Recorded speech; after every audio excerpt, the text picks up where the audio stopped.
Hello and welcome everybody. Today also we have brought you a tutorial video regarding how you can increase your snap score on your Snapchat app. Yes, before we start with our video, like our video, subscribe our channel, share this video with your friends and family, and yeah, watch this video till the end. So let's go. So you will just go to your Snapchat app.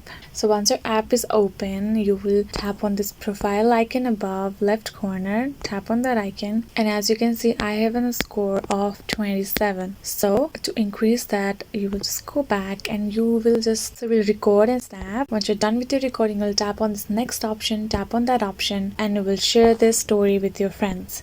And once you're done selecting, you will just tap on this blue send option below, tap on that, and now your snap is sent. So increasing snap score is all about sending snaps and receiving snaps. So on the spot, right away, your snap score won't increase because it takes a little time. Once you deliver your snaps and the snaps are opened and you also receive snaps, and once you will be opening them, sending the snaps on daily basis a lot to your friends and families. So if you want your snap score to increase really fast, you have to make snaps a lot, send snaps to your friends and family a lot. That's how you can increase your snap score. This is the only way, and yeah, result won't be popped up right away. It will take a little bit time, but your snap score will definitely increase. So I hope this video has helped you. Please make sure to leave comments below, and I'll see you guys next time.